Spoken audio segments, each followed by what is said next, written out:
Wow, I like it. Very smooth. Contact wash, washing, washing, contact wash, contact wash. Ito yung so far, by far, the best way to wash your car.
Hey yo, what's up guys? Welcome back to Black Bear Garage. Na-ceramic natin to 2 weeks ago. So yan, ang dumi. So tingnan natin yung kung anong effect nung ceramic coating na nilagay natin. And then papakita natin on what products na yung mga products na ginagamit natin.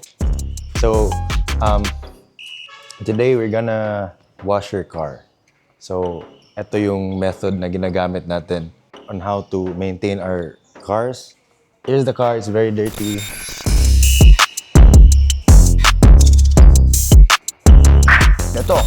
So ito yung ginagamit ko for the wheels and tires actually. So it's Brake Buster, it's diluted 1:2 or pwede mo siyang gamitin as is. For me, I like to use it 1:1 kasi okay lang naman siya. Medyo malakas pa rin siya maglinis. So this is for the wheels para matanggal yung mga brake dust, yung dumi, and malilinisan yung whole wheels and tires mo. And it's also good for wheel wells kasi may parang nakaka-degrease pa rin siya. So ito yung favorite ko. This is my favorite wheel and tire na cleaner. Yeah, spray natin sa area, loob, yung inner barrel. There. Ako gusto kong lagyan neto para while working sa wheels and tires, nalulusan up yung mga dirt dito sa loob para di na siya mahirap tanggalin once I'm done with the wheels and tires. Alright, so I have to just wait for a bit, at least mga 20 seconds siguro before you do the contact wash sa wheels and tires para at least mag-work yung brake buster. Hindi masa-scratch yung tires natin. Just let the chemical and let yung brush, yung inner barrel brush to do the work. So para hindi masyadong nakakapagod kasi natatanggal din naman siya guys. You don't really have to like kuskus talaga para matanggal yung dumi. Before I put this back sa bucket, ayokong ma-super dirty to kasi maglilinis pa ako ng ibang wheels and tires. So we have 4. So gusto ko linisan to before I put it back inside the bucket.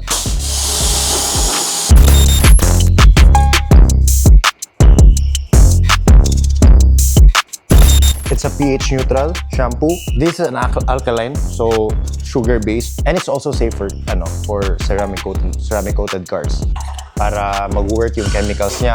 Ayaw naman natin na foam natin yung car tapos rinse agad. So gusto natin ipapaduel natin siya for at least a minute or 2. Once mag-ano siya, makikita nyo actually na magsistick to sa mga dirt. Tapos i-remove niya talaga, i-loosen up niya yung dirt. So makikita natin na magdi-drip yung dirt. So matatanggal yung dirt. Then video natin yung car before we start the contact wash.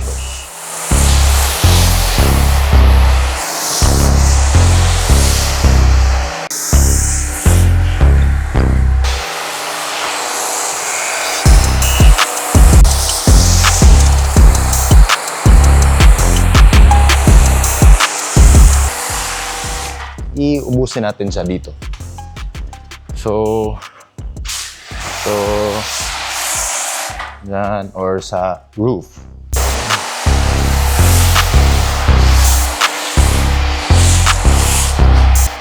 We're done with the pre-wash. We'll let it dwell for at least a minute or two. Tayo lang natin matapos mag-work yung chemical before we rinse it. And then once we finish with the rinsing, we go with the contact wash. So always start from top. Pababa. There. So yeah, you can see the yung hydrophobic properties ng ceramic coating. Check natin ulit. Tingnan nyo. There you go. Diba? So,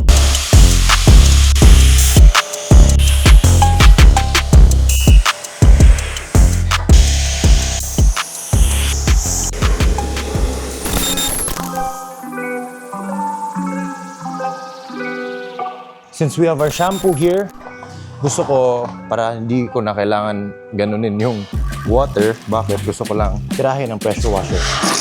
Yun, para mag-foam yung part na to. Okay, so nag-foam na siya. Explain ko sa inyo kung ano yung 2-bucket method. So, since clean pa to guys, pwede ako mag-start dito. After this one, linisin ko muna. Wow, I like it. Very smooth. Technique sa pag-wash, don't do circulars. Never do circular, so move from right to left, up to down. Don't do circulars para maiwasan natin yung swirl marks. And then don't add pressure, like too much pressure. Kasi yung chemicals natin, it has enough lubrication, it has enough chemical inside to remove the dirt without putting pressure on your wash mitt. So yeah, ito ginagawa ko guys, as you can see. Left to right lang, up to down.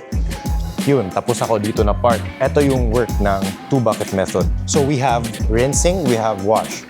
Ito may shampoo, ito wala. So this time, since may contaminants na to, gusto natin rinse dito. Dito yung wash mitt, tanggalin natin yung contaminants. So ito, malinis na to. Yung contaminants from the car, andito na sa loob. And then that's the time na lagay natin siya ulit sa wash bucket and then we go back to the car. So yun yung 2-bucket method. So also for this one, we have 2 sides sa wash pad. So this is dalawa, di ba? So I like to go back on one panel or one side ng car twice. So from top, side to side lang ako, ganyan. Alright, tingnan nyo lahat. Pagdating ko sa ilalim, after this side, okay? So eto, this is puno na siya ng contaminants. So makaka-scratch na siya ng car. But we have other side. So gusto kong switch to the other side and then balik ako sa taas. pH neutral cleaner para sa mga parts na gusto kong linisan na gusto kong with lubricant.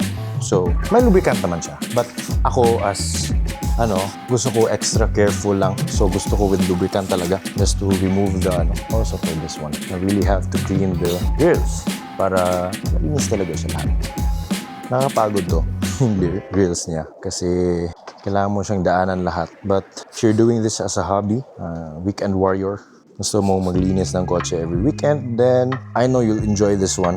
Nakakapagod siya talaga guys, but I promise you. Kasi I started this, sobrang pagod talaga. Especially if you still don't know like the right way of doing this one. But once you know the right way na, nakaka-enjoy na siya.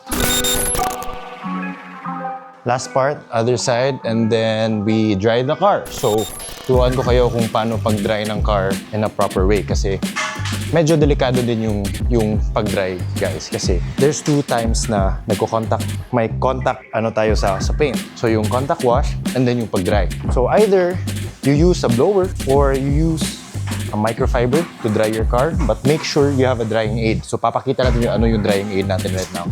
Yung sa door jambs. Kasi hindi natin pwede tirahan ng pressure washer yung door jambs kasi baka pumasok yung tubig sa loob. So we have a special tool for that. Eto.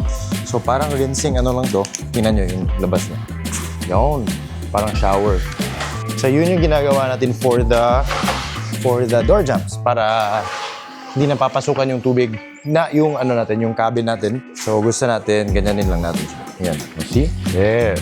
So either you use a blower or you use a microfiber to dry your car, but make sure you have a drying aid. So papakita natin yung drying aid natin right now. Before I start, gusto ko spray yung drying towel natin ng quick detailer. There. And then we spray the area. So gusto natin mag-start dito. So start na dito, Gusto natin spray siya, not too much, sakto lang. So there you go. Lagyan natin to, and then check nyo. There. See, na-remove agad yung water. Wala, effortless. Effortless siya nag-dry ng paint. So, spray lang, mist lang, basta may drying aid lang siya. For the wheels and tires, for the wheel wells, so para lahat super dry talaga, hindi basa yung ilalim. And then yung mga crevices, yung mga loob ng nakatago na parts. So gusto natin ma-dry lahat yun. So that's what we're doing right now para ma-fully dry yung car. Ito yung sinasabi ko kanina. This one. See? There. Yung mga drips. So gusto natin, papadrip natin lahat yan and then tatanggalin to in a few. Para, while cleaning inside, para, talaga, matatapos siya.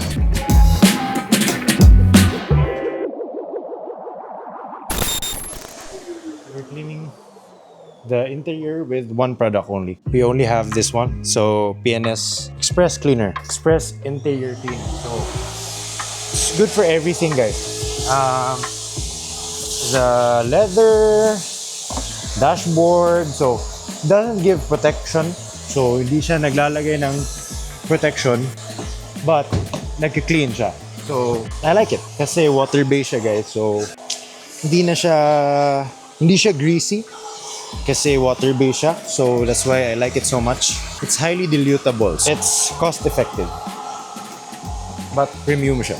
Oil, kasi yung hands natin may oils. So, gusto natin i-clean off siya para matanggal yung mga oils na dito sa steering wheel. It's one of the dirtiest part inside the interior is yung yung steering wheel. And then, I like this, guys, kasi hindi siya nagkaka-cause ng yellow sa BF Goodrich natin. Ito, may mga black parts lang kasi yan yung binangga last time. So, hindi siya natanggal. So, good thing, walang nangyari sa atin. So,